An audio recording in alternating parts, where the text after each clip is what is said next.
Hello friends, medical Bangla চ্যানেলে তোমাদের সবাইকে স্বাগত। আজকে আমরা যে বিষয়টা নিয়ে আলোচনা করব সেটা হলো প্যারাসিটামল ট্যাবলেট। হ্যাঁ, তো এই ভিডিওতে আমরা জানব যে প্যারাসিটামল আসলে কি, প্যারাসিটামল কিভাবে আমাদের শরীরে কাজ করে, কত মাত্রায় প্যারাসিটামল নেওয়া উচিত, প্যারাসিটামলের কোনো সাইড এফেক্ট আছে কিনা বা অন্যান্য কোনো ড্রাগসের সাথে এর ইন্টারাকশান আছে কিনা। তো এই ভিডিওতে বিস্তারিত আলোচনা তো আমরা করবই। তো সকলকে অনুরোধ রইল পুরো ভিডিওটা সম্পূর্ণ দেখার জন্য, এবং যদি আমাদের চ্যানেলে নতুন হয়ে থাকো তাহলে চ্যানেলটিকে সাবস্ক্রাইব করে পাশের বেল আইকনটি বাজিয়ে দিও, যাতে পরবর্তীতে যে কোনো রকমের ওষুধের ভিডিও আমি সবার আগে তোমাদের কাছে পৌঁছে দিতে পারি। তো চলো দেরি না করে শুরু করা যাক আজকের ভিডিওতে। তো প্রথমেই আমরা যেমন বললাম, আজকে আমরা জানবো যে প্যারাসিটামল আসলে কি। দেখো, প্যারাসিটামল এমন একটা ড্রাগ যেটাকে আমরা দুটো ক্যাটাগরিতে ভাগ করতে পারি, অ্যানালজেসিক আর অ্যান্টিপাইরেটিক। হ্যাঁ, অ্যানালজেসিক হচ্ছে বেদনানাশক, আর অ্যান্টিপাইরেটিক হচ্ছে যদি ফিভার আসে সেক্ষেত্রে আমরা প্যারাসিটামল ইউজ করি। প্যারাসিটামল অ্যাসিটামিনোফেন হিসাবেও আমরা অনেকে জানি। তো এটা মেনলি জ্বরের ওষুধ এবং পেইন কিলার হিসাবে আমরা খেয়ে থাকি। তো দেখো, পেইন কিলার হিসাবে আমরা গায়ে ব্যথা, মাথা ব্যথা বা আর্থারাইটিসের ব্যথা, পিঠে ব্যথা, দাঁতে ব্যথা, সমস্ত ক্ষেত্রেই কিন্তু প্যারাসিটামল ইউজ করে থাকি আমরা। এছাড়া কিছু কিছু ক্ষেত্রে দেখা যায় যে ঠান্ডা লাগলেও প্যারাসিটামলের কম্বিনেশনে অনেক রকম ওষুধ পাওয়া যায়, সেগুলো আমরা ইউজ করি। আর জ্বর হলে তো প্যারাসিটামল আমরা সবাই খাই। তো এই ওষুধটা মাইল্ড আর্থারাইটিসের ব্যথার থেকে শুরু করে সিভিয়ার আর্থারাইটিসের ব্যথা পর্যন্ত সমস্ত রকম ব্যথার যারা রুগী তারা এই ওষুধটা কিন্তু খেতে পারে। Safest drug, WHO recommended paracetamol safest pain killer. তো সবাই আমরা এটা নিতে পারি। তো এরপরে আমরা দেখব যে প্যারাসিটামল আমাদের শরীরে কিভাবে কাজ করে।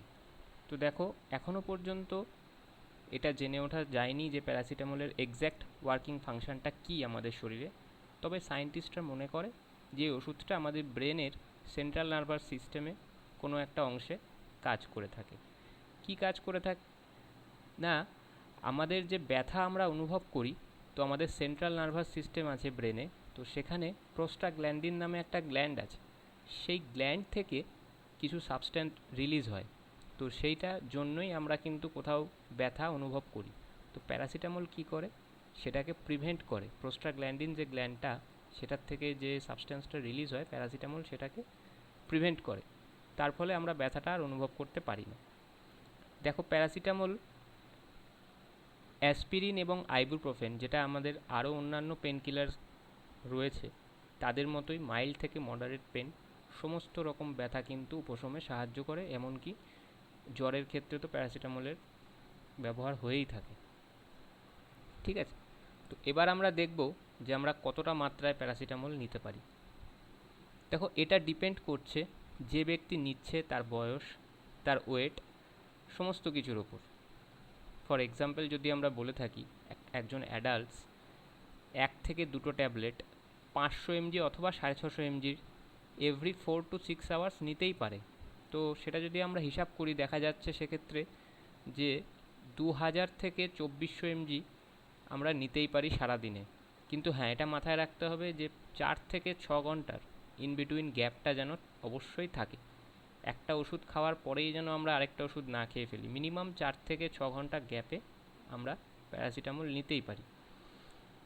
আর প্যারাসিটামলের শরীরে কাজ করতে 1 ঘন্টা থেকে কিছু বেশি সময় লাগে। যে কোনো ওষুধ খাওয়ার সাথে সাথেই তো কোনো কাজ করে না, তার একটা নির্দিষ্ট টাইম থাকে। তো মিনিমাম 1 ঘন্টা সময় লাগে তার এফেক্টটা দেখা যেত। আর কখনোই আমরা রেকমেন্ডেড যে ডোজটা, তার থেকে বেশি মাত্রায় কোনো ওষুধ খাবো না। এতে কিন্তু শরীরের ক্ষতি হবে, সাইড এফেক্টও দেখা দেবে, সেটা প্যারাসিটামলই হোক বা অন্য কোনো ওষুধ হোক। এটা আমাদের অবশ্যই মাথায় রাখতে হবে। যেটা রেকমেন্ডেড ডোজ, তার মধ্যেই ওষুধ সবসময় খেতে হবে।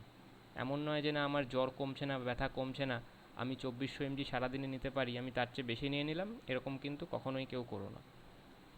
ঠিক আছে, এবার আমরা দেখব যে প্যারাসিটামলের অন্যান্য কোনো সাইড এফেক্ট আছে কি না। প্যারাসিটামলের সাইড এফেক্ট খুবই কম, তবে কিছু কিছু মানুষের ক্ষেত্রে সাইড এফেক্ট হয়ে থাকে।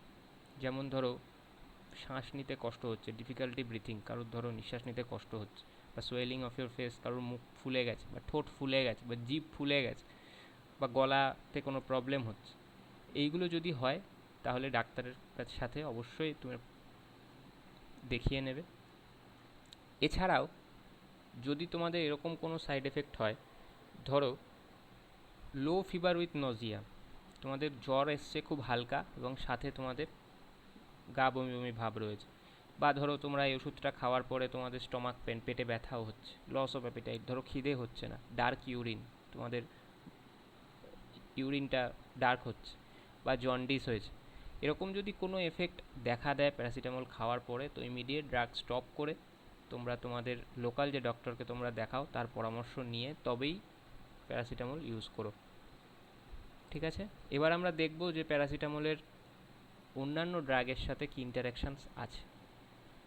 প্যারাসিটামল এমন একটা ড্রাগ যেটার অন্যান্য কিছু কিছু ড্রাগের সাথে কিন্তু নেওয়া যাবে না বা নেওয়া যায় না। ঠিক আছে, সেইগুলোই আমরা দেখব যে কোন কোন ড্রাগের সাথে প্যারাসিটামল নেওয়া যাবে না। প্রথমেই যেটা বলবো আমরা সেটা হচ্ছে কার্বামাজেপিন, যেটা এপিলেপসি বা মৃগী রোগের রোগী যারা তারা নিয়ে থাকে।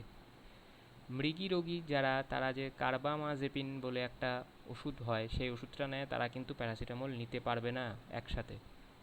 বা ধরুন প্রাইমারি বাইলারি সিরোসিস, এটা এক ধরনের লিভার ডিজিজ। ঠিক আছে, এই ডিজিজ যাদের আছে তারা কোলেস্টাইরামাইন বলে একটা ওষুধ খেয়ে থাকে, তারাও কিন্তু এই প্যারাসিটামল নিতে পারবে না। বা ধরো যারা ক্যান্সারের রোগী, ইম্যাটিনিব বা বুসালফ্যান, যারা কেমোথেরাপিক বা ড্রাগ নিয়ে থাকে, তাদেরও কিন্তু প্যারাসিটামল নেওয়া যাবে না। বা যারা অ্যান্টিফাঙ্গাল মেডিকেশানে রয়েছে, কেটোকেনাজল, ফ্লুকোনাজল, ইট্রাকোনাজল, বিভিন্ন রকম যে অ্যান্টিফাঙ্গাল মেডিসিনগুলো রয়েছে, তারা যদি সেই ওষুধগুলো তখন খেয়ে থাকে তাহলে কিন্তু প্যারাসিটামল নেওয়া যাবে না। বা টাইপ 2 ডায়াবেটিসের যারা রুগী, যারা লিসিক্সেনাটাইড বলে একটা ওষুধ হয় সেটা যদি খেয়ে থাকে তাহলেও কিন্তু খেতে পারবে না। বা নজিয়া অ্যান্ড ভমিটিং যদি কারো হয়ে থাকে তাহলে আমরা মেটোক্লোপ্রামাইড বলে একটা ওষুধ হয় সেটা দিয়ে থাকি, সেটাও কিন্তু তারা খেতে পারবে না, তখন সেই মুহূর্তে প্যারাসিটামল নেওয়া যাবে না। বা ব্লাড ক্লট প্রিভেন্ট করার জন্য একটা বহু পরিচিত একটা ওষুধ আছে ওয়ারফারিন, সেই ওষুধটা যদি নিয়ে থাকে প্যারাসিটামল কখনোই নেওয়া যাবে না, তাতে কিন্তু মারাত্মক সাইড এফেক্ট দেখা দেবে। তো এই সমস্ত ওষুধ যারা নিচ্ছ তারা তোমাদের লোকাল যে ডক্টর আছে তাদের সাথে পরামর্শ নিয়ে তবেই প্যারাসিটামল নিও। ঠিক আছে, যদি আজকের ভিডিওটা তোমাদের ভালো লেগে থাকে তাহলে অবশ্যই ভিডিওটা লাইক করো, শেয়ার করো, আর সাবস্ক্রাইব করো চ্যানেলটা, পাশের বেল আইকনটা বাজিয়ে দিও, তাহলে পরবর্তীতে যে যে ভিডিওগুলো মেডিকেল বাংলার পক্ষ থেকে আমি তোমাদের কাছে যেন খুব তাড়াতাড়ি পৌঁছে দিতে পারি। সবাই ভালো থেকো, ধন্যবাদ।